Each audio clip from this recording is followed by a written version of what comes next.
మనోన్ని online నికా చేసుకున్నదట మనోన్ని. మళ్ళీ ఈడెవడు CRPF జవాన్. ఈ CRPF జవాన్ ని జమ్మూ అండ్ కాశ్మీర్ లా ఈ యువతి పాక్ దేశానికి సంబంధించిన ఈ యువతి మహిళ ఆన్లైన్ నికా చేసుకున్నదట. ఇప్పుడు జమ్మూ అండ్ కాశ్మీర్ హైకోర్టు ఏమన్నదంటే, ఏం చేస్తున్నారా మీరు, అసలు ఏమనుకుంటున్నారా మీరు, దేశంలో లా అండ్ ఆర్డర్ అంటే ఇష్టం వచ్చినట్టు ఒక్కొక్కడు బిహేవ్ చేసుకుంటూ పోతానంటే కుదురుతుందా? ఈ ఆన్లైన్ నికా అనేది చెల్తదా? అసలు ఈ క్రాస్ బార్డర్ పిటిషన్ అయిందిరా కపుల్లకు, నాకు అర్థం కాదు. ఆన్లైన్ నికా అయిందిరా అంటే ఈడు సొక్కమైనోడు ఏడుస్తున్నాడు, ఈ సిగ్గు తప్పినోడు. ఈ మహిళది వీసా ఏదైతుందో 22 మార్చ్ 2025కి ఎక్స్పైర్ అయిపోయింది.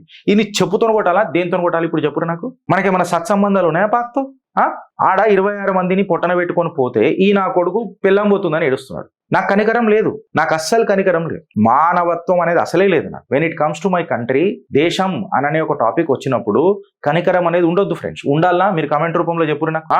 ఇవాళ డిఫెన్స్ మినిస్టర్ రాజ్నాథ్ సింగ్ గారు, మన యుఎస్ డిఫెన్స్ సెక్రటరీ ఎవరైతే ఉన్నారో హెక్సేత్ గారితో మాట్లాడితే కూడా హెక్సేత్ గారు పహల్గామ్ టెర్రర్ అటాక్ ని తీవ్రంగా ఖండిస్తూ, ఖచ్చితంగా భారత్ పక్కన అమెరికా ఖచ్చితంగా నిలబడుతుంది, మీకు అన్ని రకాలుగా మద్దతు తెలుపుతుంది అని చెప్పి డిఫెన్స్ సెక్రటరీ పేట్ హెక్సేత్ గారు కూడా మాట్లాడారు.